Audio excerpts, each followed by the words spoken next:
Welcome to the Dog Trainers Podcast, a podcast created by dog trainers, for dog trainers, or anyone who's ever fallen in love with man's best friend. Episode 11, A Deeper Look, Positive Reinforcement Training. So let's go into some good practices. In essence, let's just talk about the antithesis of those bad practices. So we're going to go ahead and talk about reinforcement schedules. So there's 4 types of reinforcement schedules that we have to play with in dog training in order to be able to completely phase food out as the main source of the dog's listening, right?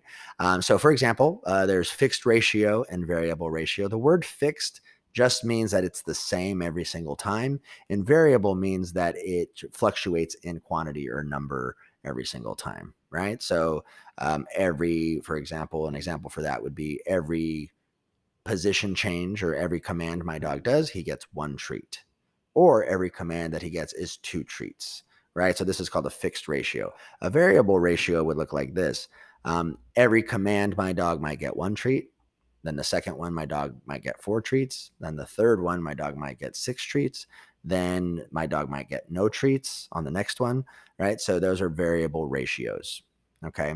Now there's fixed interval and there's variable interval. Now, when we're talking about interval, we're talking about time. So how much time goes in between before my dog gets a reward or a reinforcer. So fixed interval pretty much means every 2 seconds, my dog gets a treat. Every 3 seconds, my dog gets a treat. So it's fixed. That time does not change or fluctuate. Variable, on the other hand, it fluctuates all the time.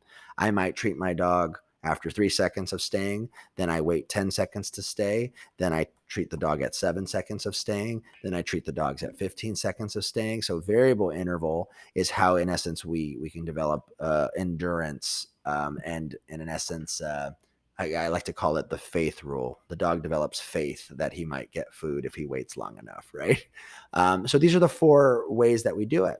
And we play with these different ratios and we play with these different intervals to motivate the dog in different directions. Now, the reason that there's 4 is there's different personalities that are going to lean towards one over the other. There are some dogs who like consistency, so we have to give them a fixed ratio. Now, that can change.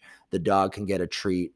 The dog can get 1 treat for every command, or the dog can get 5 treats for every command. It depends on what the dog finds to be the most rewarding. But when we start going into intervals, I might say, my dog needs to do 3 commands for 1 treat. So however long it takes my dog to do 3 commands, he gets 1 treat. My dog might have to do 5 commands for 1 treat, right? And usually when we're doing fixed interval and variable intervals, this is where we start developing more patience and engagement in the process of food. When we're trying to develop drive and focus, then we start using the fixed ratio and the variable ratio. Okay. So I don't think we have enough time exactly how to implement these things in an actual training process. But here's a very simple description. In food work, what we can do is we can just start by, if I'm treating my dog for every single thing that he does, sit, treat, down, treat, come, treat, down, treat. What we can start doing is we can start creating 2-step sequences. So come and sit, gets a cookie. Come and down, gets a cookie.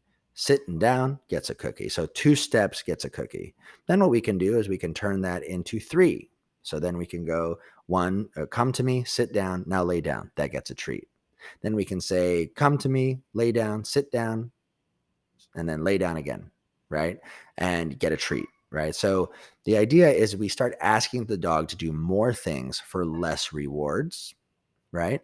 But sometimes, depending if you haven't developed strong focus on your dog, you'll lose the dog's interest. So working a lot with fixed ratio is really, really important up front in food training. Once your dog likes the games and is very, very focused, then we can start asking more commands or more obedience for less rewards. And little by little, we can start phasing those out by changing turning it into a variable interval of reinforcement. I couldn't agree more. That's a great description. So let me add a little something to it. Yeah. With all this understanding of what exactly you just said, and I was hoping you were going to bring it up. I was thinking of it in my head, like ready to dive in, but you got it perfectly. My dog can do several repetitions before you give him a treat. maybe sit down, sit again, treat, and so on. Now, what you were talking about just now was it definitely takes a certain level of understanding of how to up your engagement if you're going to be sparsing out the treats. And a great way to do that, again, is to understand that markers aren't just for definitive commands. And what I mean by that is, let's say when I'm first teaching a dog to sit, Mm-hmm. I'll offer the command, sit, reinforce with the food. Dog sits down. The moment their little butt hits the ground, you release, right? To mark the behavior. Mm-hmm. It's okay, or it's break, or good, or yes, whatever it is that you decide. For me, I use break. Mm-hmm. So just as an example, as soon as the dog's little butt hits the ground, break, and then the dog gets food. And because I've associated the word break like a clicker, they understand, oh, that means it's mine now. Right. You've charged it. So You've charged the correct. break. Yep. Now, you can charge words other than the release. So if I'm going to be asking for a bigger sequence of commands, it's not going to be like sit, break, down, break. It's going to be like sit down, come, sit down, and then release and then reward. So the way to keep a dog motivated through those things, especially if we're going to be having them wait in between, like sit, 10 seconds down, 10 seconds, is you can still mark with charged, markers that don't mean you're free to go. And the word that I use is good, and I think you use yes a lot. And, so it can be like sit, good, down, good, come, good boy, sit, good. And you can Mm-hmm. keep them engaged to a certain extent because it's another marker, and it means with the context that I give it when I'm training a dog, it means you're on the way, you're just not there yet. So it's a great thing to keep in mind. Definitely keep your markers consistent, not only for the actual definitive like beginning or end of a command, but Mm-hmm. even in the middle. Good, good, good, and let them know that you're still there, you're still aware that they're still there, and that they're heading in the right direction. Yeah, I couldn't agree more.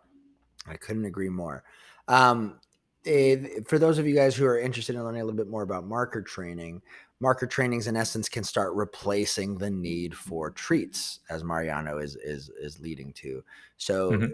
so if our dogs can get a positive feedback from us or an affirmative feedback, then without having to get a treat, we can still at least let the dog know they're on the right track and to keep going until they're done. And once the dog gets to the very end of the sequence, boom, the dog gets their reward that they've been waiting for. So when you master food work, you should be able to get your dog to do sequences of things for a simple treat reward, right? Or a simple pat on the head or a simple throwing of the ball or, cuddle session, right? So that's the whole goal. Very nice. Very great. I'm so glad you added that to the mix. Let's see. So we talked about how to phase food out. We talked Mm-hmm. about timing, right? We talked about timing. Any thoughts you have on timing? Well, that's kind of what I was getting at, was the proper timing of everything. Make sure that you mark things appropriately. That is timing, Yeah. Sorry. Yeah, right? you're right. Marking things off. No, you're good. I'm just You're I'm right. just clarifying for people listening so that because if I just want to make sure that that point is made. I want to ask you something though before we move on. Yeah, go ahead. So we're talking about how to correct, how to be the antithesis of what we see done wrong. Mm-hmm. Can you talk a little bit about, as we go through the motions, all the repetitions, especially like you said, working a puppy with kibble, and it can take a while with all the little kibbles. One thing that I notice that I like a lot when you and I do puppy sessions whenever we can together is you've really got a good handle on how to up your engagement as the dog's food motivation goes down because they're getting full throughout a lesson. Right. Right. I think one big skill that I learned from one of my mentors was the importance of your energy and engagement. One thing he taught me was you create the energy that you want to have in the session. So a lot of times, if the handler is, I guess for lack of a better term, boring or like mechanical, where they're just like kind of low energy, good dog, give a treat, sit, Mm-hmm. good dog, lay down, good dog. What ends up happening, unless that dog is really excited for food, you're going to lose that dog's attention very quickly. So, definitely in positive reinforcement training, movement is super important. Making sure you have a high value treat is really important, but also the energy you bring to that session. So if you're acting playful, if you're acting fun, if you're acting excited, guess what you're going to create in that dog? The dog will almost mirror those behaviors. If we are absent of those positive or engaging feelings, then unfortunately the dog gets bored, they check out, they're not having fun. So very easily, it doesn't matter how high value of a treat you have, the session can be cut short because pretty much the dog isn't having fun. Right. Mhm. Yeah. Or the dog can be confused if you're not quite clear enough. I see this a lot when you're working with, a client, let's say, or I'm working with a client.